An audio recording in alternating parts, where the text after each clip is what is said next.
Hello friend, welcome to my YouTube channel BB के knowledge point. अगर आप हमारे चैनल पर फर्स्ट टाइम है तो प्लीज़ हमारे चैनल को सब्सक्राइब कर लीजिए और बेल आइकन प्रेस कर लें। स्टूडेंट, आज की class very very most important होने वाले। हम आपके लिए BA BSc BCom third semester Hindi गद्य का पूरा मॉडल पेपर लेके आए, जिसके इस बार आने वाले एग्जाम में सबसे ज़्यादा पूछे जाने की संभावना। स्टूडेंट, आपको बिल्कुल तैयार कर लेना। आने वाले 2024-25 के एग्जाम में काफ़ी ज़्यादा प्रश्न आपके इसी से रिपीटेड होने वाले हैं। हम आपके लिए 2023-24 का प्रीवियस ईयर क्वेश्चन पेपर लेके आए, जिसकी इस बार आने वाले एग्जाम में सबसे ज़्यादा पूछे जाने की संभावना। बिल्कुल आपको तैयार कर लेना, इससे बाहर आपका एक भी प्रश्न नहीं आएगा, मैं बिल्कुल गारंटी लेता हूँ। ये आपका हिंदी का फर्स्ट पेपर है, हिंदी गद्य का। जिन भी यूनिवर्सिटी में सेम पेपर आता है, जो भी यूनिवर्सिटी अपना लिखित एग्जाम करवाती है, उसके लिए वेरी वेरी मोस्ट इंपॉर्टेंट, क्योंकि आने वाले 2024-25 के एग्जाम में काफ़ी ज़्यादा प्रश्न इसी से रिपीटेड होने वाले हैं। बिल्कुल आपको तैयार कर लेना, आपके आने वाले एग्जाम में काफ़ी ज़्यादा हेल्पफुल होने वाला है। इसमें जो आपका टाइमिंग होता है उसमें 2 आवर्स का टाइमिंग होता है। जो आपका पूर्णांक होता है मैक्सिमम मार्क्स 75 नंबर का होता है।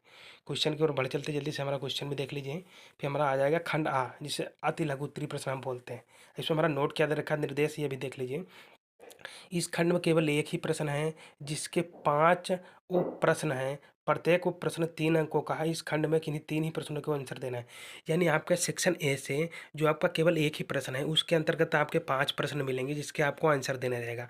जो आपका प्रत्येक प्रश्न रहेगा 3 नंबर का एक प्रश्न रहेगा, और इसका जो आंसर है वो 50 वर्डों में देना। कितना स्टूडेंट? 50 वर्डों में इनका आंसर देना रहेगा। फिर जल्दी से क्वेश्चन हमारा देख लीजिए। क्वेश्चन हमारा कौन सा आ जाएगा? फर्स्ट नंबर क्वेश्चन आ जाएगा, हिंदी की पहली कहानी और कहानीकार का नाम लिखना है। हिंदी की जो पहली कहानी है और उस कहानी का नाम और उस कहानीकार का नाम लिखना है। हिंदी की जो पहली कहानी है उसका नाम लिखना है और उस कहानीकार का भी नाम लिखना है। वेरी वेरी मोस्ट इंपॉर्टेंट प्रश्न, 100% आने वाले एग्जाम में ये प्रश्न आपको देखने को मिलेगा। भाई नेक्स्ट प्रश्न आ जाए जल्दी से, ये भी देख लीजिए। नेक्स्ट हमारा क्वेश्चन कौन सा रहेगा? उपन्यास के प्रमुख तथ्यों का उल्लेख करके लिखना। उपन्यास के जो प्रमुख तथ्य है उसका उल्लेख करके लिखना रहेगा। ये भी आपका वेरी वेरी मोस्ट, यानी उपन्यासकार के जो प्रमुख तथ्य हैं। वही नेक्स्ट हमारा आ जाएगा, पाजेब कहानी की उद्देश्य बताएं। यानी जो पाजेब कहानी है ये किसके द्वारा लिखित है, उस कहानी का क्या उद्देश्य है, आपको उसको बता के लिखना है। वेरी वेरी मोस्ट इंपोर्टेंट प्रश्न, 100% आने वाले 24 के एग्जाम में या 25 के एग्जाम में प्रश्न आपको देखने को मिलेगा ये। वही नेक्स्ट क्वेश्चन हमारा कौन सा आ जाएगा, ये भी देख लीजिए जल्दी से। आचार्य शुक्ल ने जो कविता की परिभाषा दी है उसे लिखिए। यानी जो आचार्य रामचंद्र शुक्ल जी ने है, जो इनकी कविता की परिभाषा है उसे आपको लिखना रहेगा। ये भी आपका वेरी वेरी मोस्ट इंपोर्टेंट प्रश्न रहेगा आने वाले 24-25 के एग्जाम में।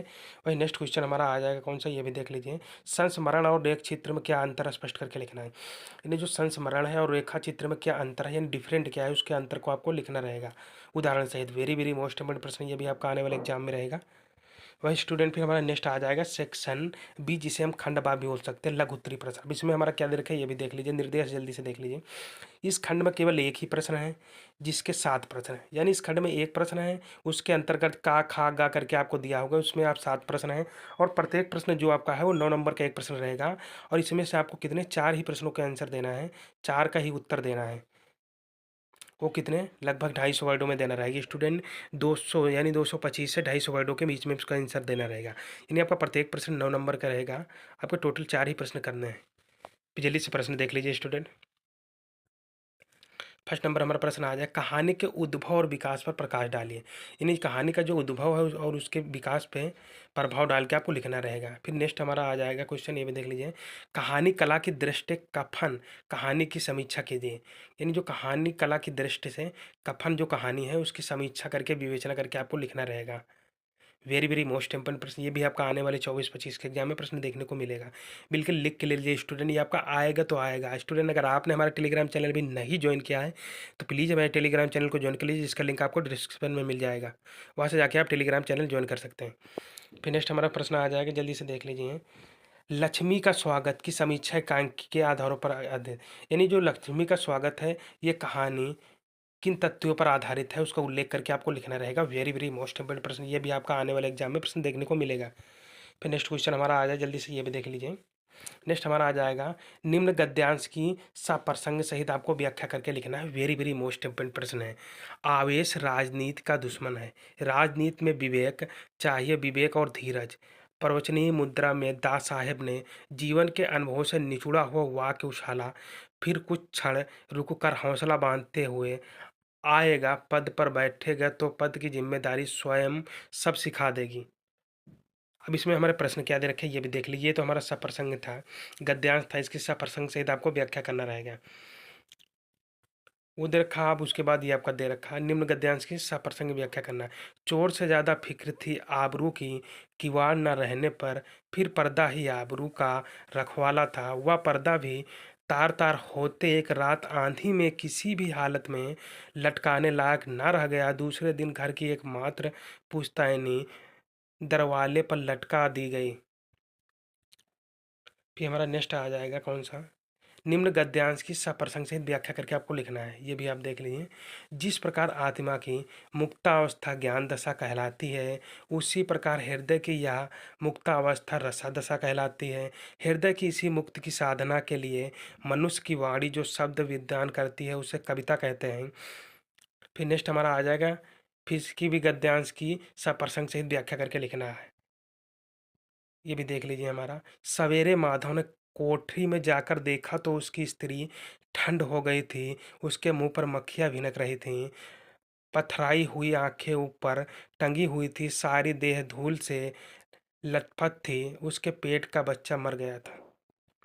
इसकी भी आपको सप्रसंग सहित गद्यांश की व्याख्या करके लिखना रहेगा। फिर इसी तरह हमारा आ जाएगा स्टूडेंट क्या, सेक्शन सी, जिसे हम खंडसा भी बोलते हैं, दीर्घ उत्तरी प्रश्न यानी लॉन्ग आंसर टाइप क्वेश्चन। अब इसमें हमारा क्या नोट दे रखा निर्देश, ये भी जल्दी से हमारा देख लीजिए। इस खंड में केवल एक ही प्रश्न है जिसके चार ऊपर प्रश्न है, यानी एक प्रश्न आपका दे रखा है उसके अंतर्गत का खर करके आपके चार प्रश्न दे रखे हैं। और जो आपका प्रत्येक प्रश्न रहेगा स्टूडेंट आपका 15 नंबर का एक प्रश्न रहेगा। और इस खंड में किन्हीं दो ही उपसर्गों उप प्रश्नों का उत्तर देना है, यानी आपका एक दे रखा प्रश्न उसके अंतर्गत चार प्रश्न है, चार में से आपको दो ही प्रश्नों का आंसर देना रहेगा। और वो लगभग कितने 450 से 500 वर्डों के बीच में आपको इनका आंसर देना रहेगा। आपका प्रत्येक प्रश्न जो रहेगा वो 15 नंबर का एक प्रश्न रहेगा, यानी टोटल आपका 30 नंबर सेक्शन सी से क्लियर हो जाएंगे। कितने स्टूडेंट, 30 नंबर आपके सेक्शन सी से क्लियर हो जाएंगे। फिर नेक्स्ट प्रश्न भी देख लीजिए, हमारा प्रश्न नंबर क्या आ जाएगा।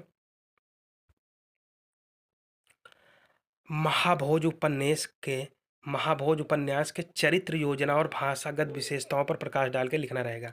फिर नेक्स्ट आ जाए कहानी कला की दृष्टि से कफन की समीक्षा करके लिखना रहेगा। वेरी वेरी मोस्ट इंपोर्टेंट प्रश्न, ये भी आपका आने वाले एग्जाम में कहानी कला की जो दृष्टि से कफन कहानी की उसकी समीक्षा करके आपको लिखना रहेगा। वेरी वेरी मोस्ट इंपोर्टेंट प्रश्न, स्टूडेंट इस बात का विशेष ध्यान रखें, आपका 450 से 500 वर्डों में इसका आंसर देना रहेगा। फिर नेक्स्ट हमारा प्रश्न कौन सा आ जाएगा, जल्दी से देख लीजिए। नेक्स्ट हमारा प्रश्न रहेगा, आधे अधूरे नाटक के आधार पर सावित्री की चारित्रिक विशेषताओं का सम्यक निरूपण करके आपको लिखना रहेगा। आधे अधूरे जो नाटक है उसके आधार पर सावित्री की चारित्रिक विशेषताओं का आपको निरूपण करके लिखना रहेगा। वहीं फिर नेक्स्ट हमारा आ जाएगा हजारी प्रसाद द्विवेदी द्वारा रचित जो कुट्टाज निबंध की साहित्यिक विशेषताएं उस पर प्रकाश डाल के लिखना है। किसके द्वारा स्टूडेंट, हजारी प्रसाद द्विवेदी के द्वारा जो रचना है रचित है कुट्टाज निबंध की साहित्यिक विशेषताओं का वर्णन करके आपको लिखना रहेगा या प्रकाश डालिए। ऐसे भी आपका आने वाले एग्जाम में प्रश्न देखने को मिल सकता है। ये तो आपका वेरी वेरी मोस्ट इंपोर्टेंट प्रश्न रहा था स्टूडेंट। सेक्शन सी से आपके किन्हीं दो ही प्रश्नों के आंसर देना है, का खा गा घा करके दे रखा, इसमें आपको दो ही देने हैं। आपको बिल्कुल तैयार कर 100% आने वाले 24-25 के एग्जाम में काफ़ी ज़्यादा प्रश्न इसी से रिपीटेड होने वाले हैं। बिल्कुल आपको तैयार कर लेना, बिल्कुल गारंटी लेता है स्टूडेंट के आपके आने वाले 2024-25 के एग्जाम में काफ़ी ज़्यादा प्रश्न इसी से देखने को मिलेंगे। जब आप एग्जाम देके आओगे उसके बाद कमेंट करके बताओगे सर आपने जितने भी प्रश्न बताए सभी प्रश्न आने वाले एग्जाम में देखने को मिले। तो स्टूडेंट आपको बिल्कुल पछताना न पड़े, अभी से बिल्कुल तैयारी शुरू कर दीजिए, क्योंकि आपके एग्जाम बिल्कुल करीब आ गया। आपके नवंबर से ही शायद एग्जाम स्टार्ट हो रहे हैं, बिल्कुल आपको तैयार कर लेना। आई होप, आशा करता हूँ कि आपको हमारा वीडियो पसंद आया। अगर आपको हमारा वीडियो पसंद आया, वीडियो को लाइक करें, शेयर करें, कमेंट करें। अगर चैनल पर फर्स्ट टाइम विजिट कर रहे हो, चैनल को सब्सक्राइब कर लीजिए और बेल आइकन प्रेस कर लीजिए, जिससे आने वाले नोटिफिकेशन सबसे पहले आपके पास पहुंचे। तब तक के लिए स्टूडेंट मिलते हैं एक नेक्स्ट वीडियो में नेक्स्ट टाइम। तब तक के लिए student thank you so much.